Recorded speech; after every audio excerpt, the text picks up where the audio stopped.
Welcome back, everybody. Today, I want to talk about my video, Is It Wrong to Sell Dead Booster Boxes and Trial Decks? I landed on it is okay for the seller to sell you dead product, to sell you live product, to price it whatever they want, and people did not understand what I meant by that. And that is probably my fault because I've never explicitly told you the end game of this channel, what I've been really doing. I've been talking about cards, investing, and telling you about mapping, dead product, fingerprinting stuff. We've been having a lot of fun. We even talk about anime from time to time. But realistically, I think people missed the mark on what has actually been happening here. In that video, I told you to put yourself in the different perspectives. I want you to be a seller. I want you to be a buyer. And today I'm going to go over the different goals from Weiss Schwarz, buyers and sellers. And we're going to land on why I believe it is okay. I'm going to use some of your comments. I'm going to incorporate answers to some of your comments, feedback, by just merely going through this video. So you're not going to see all of yours on here. I also want you to know, please don't take any of this personally. This is just a nice discussion between me and the people that had comments on that video or anybody else that watched this video. So first comment that I got, when a seller is knowingly selling dead or search product, they are engaging in a form of deception, and I would argue that deception is wrong, and I would hope that people in the community and people like you would condemn behavior like that. But like I said, we could do both, advocate for personal responsibility, due diligence, and call out scummy behavior. Now, I've been doing this for 2.5 years, and if you check any of my videos, when I look at TCG Player, when I've done videos on mapping, dead boxes, dead trial decks, fingerprinting, I call out this behavior all the time. I don't name names because condemnation is the expression of very strong disapproval or censure. And I do not like condemnation. If you take a look out into the world, there is a lot of condemning happening, but there is not a lot of action items that go with it. For me as a person, I like to focus on what I can actually change. And I've been doing that with these videos, whether you like it or not, whether you knew I was doing it or not, I was actually doing that. So merely condemning has two fundamental drawbacks. The action item part. Also, does the seller even care that I say it? Are they gonna be like, oh my God, Big B said I shouldn't be selling this product this way. I should. They're not gonna give a crap what I do. They're not gonna change their ways merely because I said it. And the reason why is because they have a different goal in mind.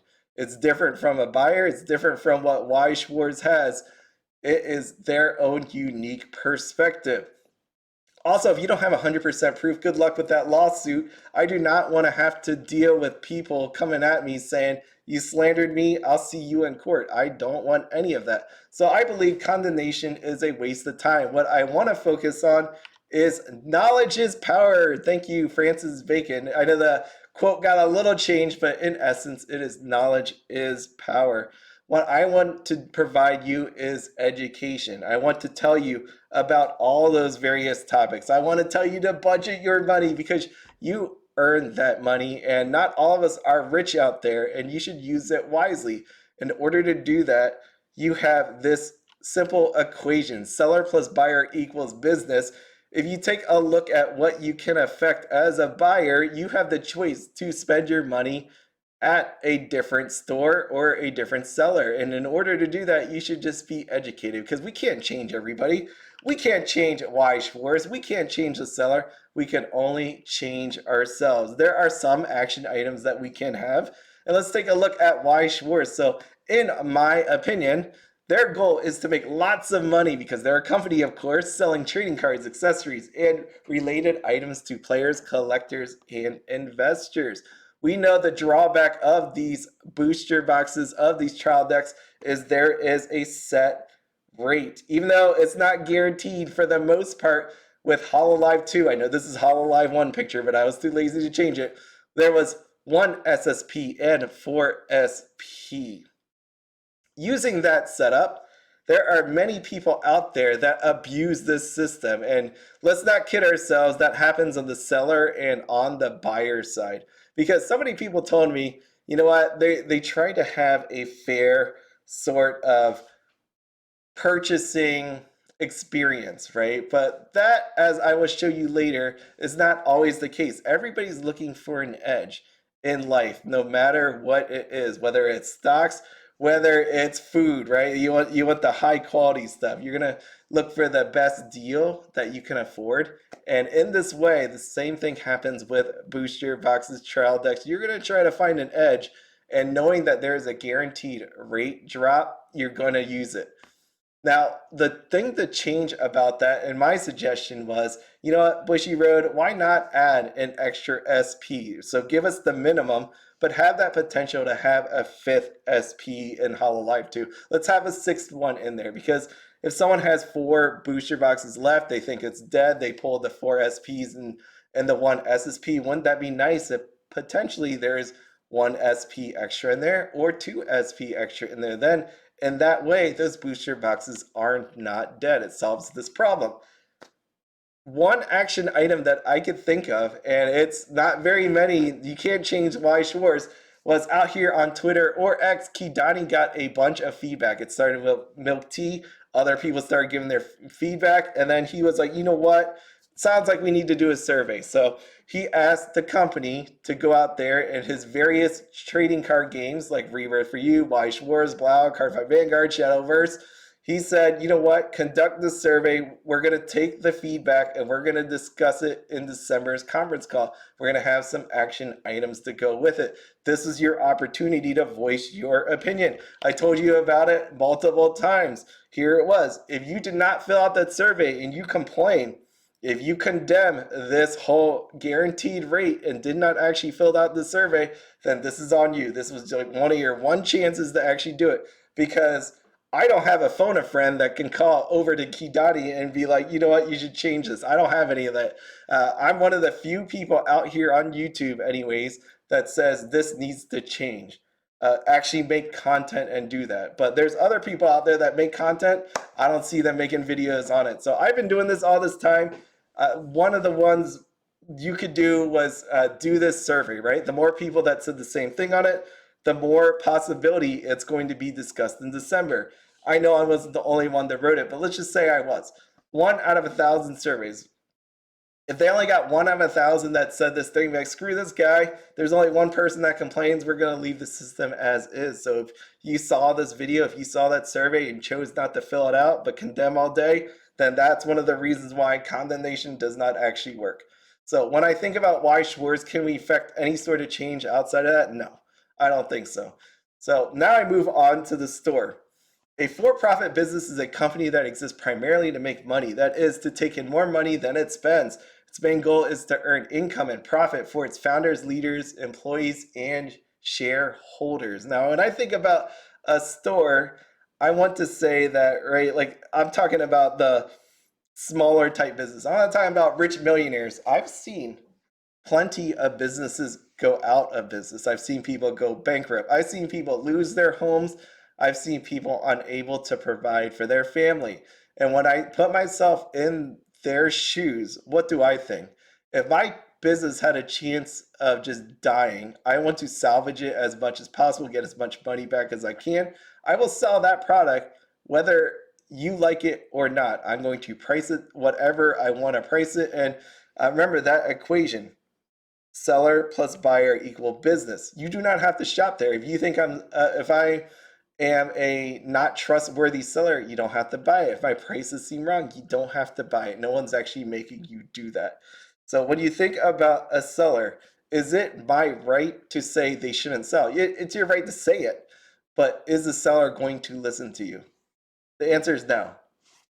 One of the comments I got here: only sell if you disclose that they are dead. Otherwise, I don't agree with it. Selling dead product even cheaply while denying or saying it's dead feels like it does more damage to the card game and customers.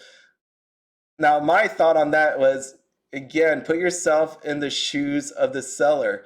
Are When they go home at night, whether they have a family or not, whether their home is up for foreclosure or they have to go into bankruptcy, they are not thinking about the card game. They're not thinking about the customers. They are thinking about their survival. And I will say, you might not agree with it. No one can agree with it, but they're going to do what they need to do. So going back to the comment, I've had so many dilemmas with hits and streaming and trying to make it fair for everyone while making sure I don't end up losing money. Going back to that point again. being an online seller definitely helps, as someone can't just keep buying box after box until they get the hits, as in between the order and delivery they have no idea how many boxes have been sold from how many cases, etc. But in person that must be a difficult situation for sure. Exactly, it's going to be hard. And when you think about a physical location, when you're if you're having a hard time online selling this, or making margins when you're doing this actual streaming rip and ship kind of thing, think about an actual store with overhead. We've heard so many times, like out on the forums, on the comments that I've gotten, about the problems of a local game store. Supporting this, support a local game store, because they have what? They have to pay for insurance, they have to pay for heat, for air conditioning. There's so many things going on. Employees, like insurance potentially for the employees. I don't think they probably do, but there's a lot going on there. So they have to hit the margins more. And I started thinking about what people could possibly do with this stuff.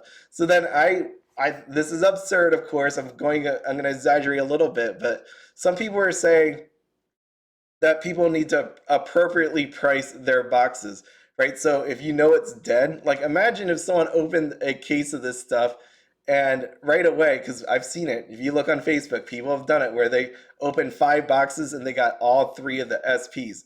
So is the store going to have to take them and appropriately price it as dead? How unfair is that for the store? How big of a loss are they going to take? So they open a new case, they put it in the new case bin. There's a maybe live bin, because some people say maybe they don't know, so they're okay to price it that way. What's the price of a maybe live? But how about people walking to the store, and I talked about this last time, people keep buying it and people stop buying it. All of a sudden they just stop buying it. So now you have an inkling that it's dead. Should they change it to maybe dead instead of maybe live and price it that way? You see how nuts this is, especially when you have an SSP inside of that new case. If someone buys one from there and they don't know the results of it, should that change from new case to maybe live, and we should drop the price by $10 because now it's no longer a new case and potentially the SSP is gone? You get my drift. This whole thing, it kills the store, and that's why some of the stores go bankrupt. Last part here is reminder: knowledge is power, because we're going to be talking about you. You are the buyer in this equation. You make the business actually happen, because you are 50% of this equation. Now, your goal potentially could be open box, get shiny stuff. The more expensive, the better. Cards pulled have the potential for playing, collecting, or reselling. Everybody's on the different end of that one. You could be a mix of the two. I will say, how many of you played the game that you were like, let's say on a rip and ship, or you're at a local game store and you've watched people go and open this stuff? And because people opened it, you know that they didn't actually get it. They keep buying, but they run out of money. And you're like, okay, now we're down to, let's say, 8 boxes and 4 SPs. So you have a 50% chance of actually pulling this stuff. Are you more inclined to buy this or just let it sit there if you have the money? Most people would probably say they would buy it. And in that way, it's not fair, right? It is not fair to the person that bought before you. It is not fair to the store. If you're saying dead boxes need to be appropriate price, let's say $30, it's all gone. So the last 8 boxes there should now be $30 if they're all dead. Should I flip it now? If now we know that there are 8 boxes left, 4 SP still alive, should I make the boxes $90 because I know you have a chance of getting the SP? Is that fair? Is that fair for the store to do if you want to use it that way? No, I know what people want. They want that chance, a fair chance at getting that SP. You want to have that normalized pricing. Again, it all stems back to the Bushiroad, Weiss Schwarz setup of these guaranteed rates. That's where it all comes in. But I think people get a little ridiculous when it comes to, like, we need to price things, or maybe these are live and maybe these are dead, new case, and all that stuff. Everybody games the system. There's an advantage on all this, and we could say that with the casino. People play blackjack because they seem like they have a little bit of an edge when it comes to the casino actually, taking your money. They want to play any games that they could possibly make money on. Now, here are some comments. As long as you inform that the product is dead, then sell away. I like buying them a lot. Another one said, saw someone at Facebook sold dead packs for $1 each, and if you get that blue card, that's worth $8 plus. And they're talking about the Cleveland from Azur Lane over there, which was on TCG Player for $9.49. So you think about that equation one more time: seller plus buyer equals business. It is nice that a seller says the product is dead. One, because now people can actually trust you. If they say, I have dead product, but then I also have this fresh case over here, are you more likely to trust them? Yes. You have repeat customers that way, and some people actually enjoy the dead packs because they want more than just the SPs or the SR triple rares. Maybe they want some of those double rares, or maybe rares are uncommon depending on what set that actually is. Likewise, if you are listening to these videos that I've made about dead, map boxes, trial decks, fingerprinting, you'll know that there are some sellers you can trust and some sellers that you can't. A seller can engage in selling these dead products, and I told you could take a look on what they're actually selling. If they're selling SPs, maybe you avoid them. They're selling slabs and you wanted a chance at a 10. Maybe don't buy from them because they would have slabbed it themselves. You as the buyer can affect this, and that is the one action item I think that is actually true. You have the power, you have the money. There is no business without you. So you need to make sure you research about the product before you buy it, and then also use your budget, your money wisely in the future. And that's why I say again, a seller has every right to do whatever they want with their product, and you have every right to buy from whoever you want to. Now, if you need anything else from me, feel free to write a comment down there in the video or reach me out on email. Yeah, there's my address as well if you want to mail me anything. Here's Twitter or X, TCG Player link. Again, that was changed very recently. Channel member, if you're a channel member and haven't joined the Discord, let me know and I will add you. So with that, as always, have fun, be happy, and don't spend anything outside your budget. Have a good one.